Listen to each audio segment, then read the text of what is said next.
Welcome to Pulse of Africa channel, your reliable place for real, up-to-date news from across Africa. If this is your first time here, please make sure to like, share, and subscribe so you stay updated, informed, and connected to what's really happening from across the continent. What does a closed-door meeting between Burkina Faso and the United States mean for West Africa? We're diving deep into the implications of this private invitation to New York on September 9, 2025.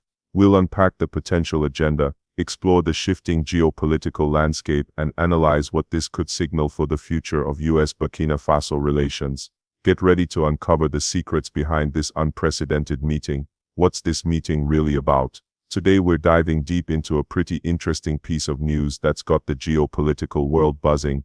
Burkina Faso has reportedly received a private invitation to meet with US officials in New York City on September 9, 2025. Now on the surface, this might sound like standard diplomatic procedure, but given the current climate surrounding Burkina Faso, it's worth digging a little deeper and asking what's really going on here. Firstly, let's acknowledge that official statements will probably be incredibly vague. We can expect a lot of diplomatic jargon about strengthening bilateral ties and exploring avenues for mutual cooperation. But let's be real, there's almost certainly more to it than that. Burkina Faso, as many of you know, has experienced significant political instability in recent years, including 2 military coups. This, coupled with a growing Russian influence and dwindling French presence, makes them a key player in the evolving power dynamics of the Sahel region. Think about it this way. Picture the US as a seasoned chess player. They're constantly looking at the board, assessing the moves of other players and strategically positioning themselves to maintain an advantage.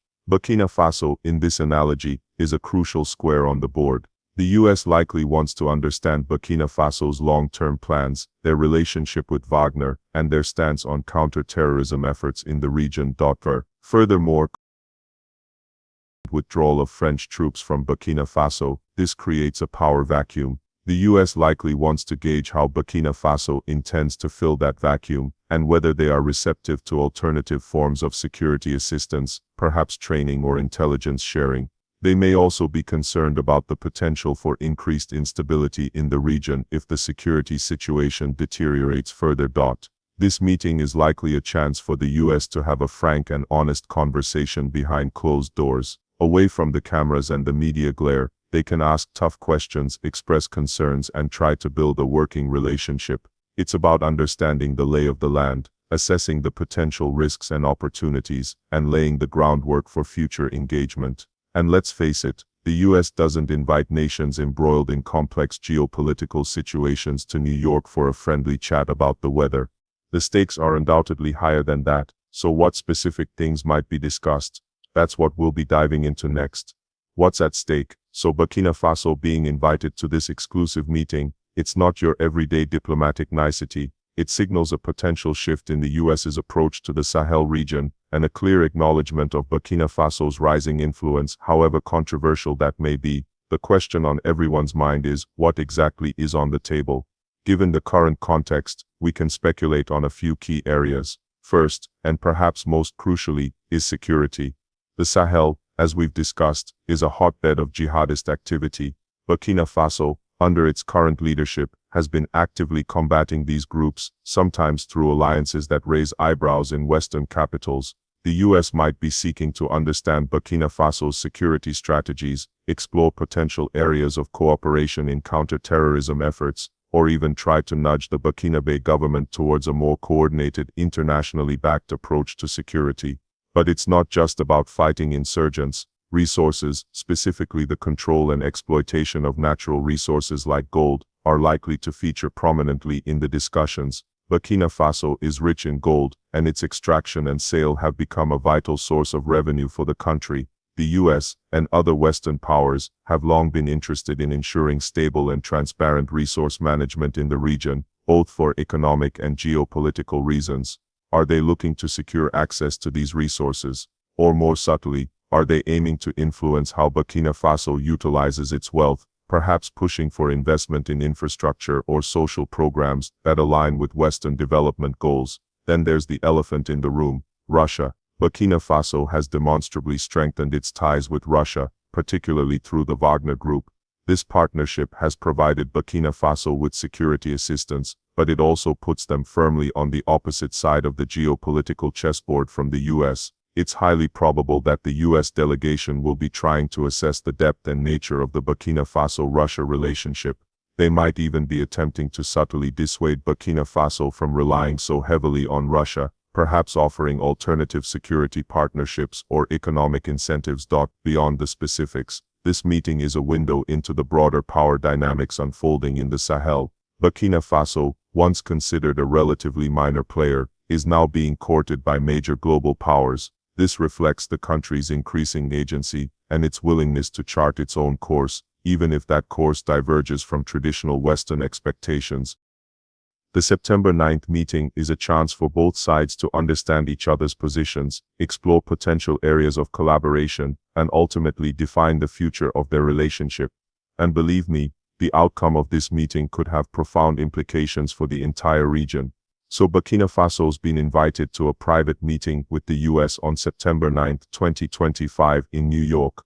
While the invitation itself is significant, the real value lies in understanding how Burkina Faso can leverage this opportunity. This isn't just about polite conversation, it's about strategic positioning and securing tangible benefits. First, define clear, achievable objectives. What does Burkina Faso realistically hope to gain from this meeting? Is it increased foreign investment, security assistance to combat extremist groups, support for democratic institutions, or perhaps access to specific American technologies or expertise?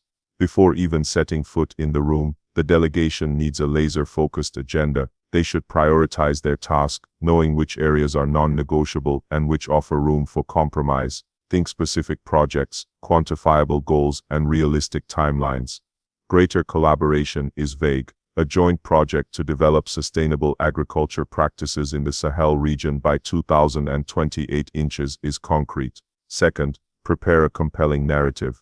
The US is constantly bombarded with requests for assistance. Burkina Faso needs to articulate a compelling story that resonates with American interests. This story should highlight the country's potential, its challenges, and how US engagement can contribute to shared goals, whether that's regional stability, economic growth, or combating terrorism. It's about connecting Burkina Faso's needs with US strategic priorities, showcase successful initiatives already underway, demonstrating a track record of responsible governance and effective partnerships. Emphasize Burkina Faso's commitment to democratic values and regional stability, offering concrete examples to support these claims. Third, build strong relationships beforehand. This meeting isn't happening in a vacuum. Burkina Faso should leverage its existing diplomatic network to engage with key US stakeholders before September 9th. Connect with relevant officials at the US Embassy in Ouagadougou, US State Department representatives, and even members of Congress. Building rapport and understanding their perspectives will allow for a more productive and targeted conversation in New York. These pre-meeting discussions can also help gauge the US's priorities and tailor Burkina Faso's approach accordingly. Identify potential allies within the US government and civil society who can champion Burkina Faso's cause. Finally, follow up diligently. The meeting itself is just the beginning.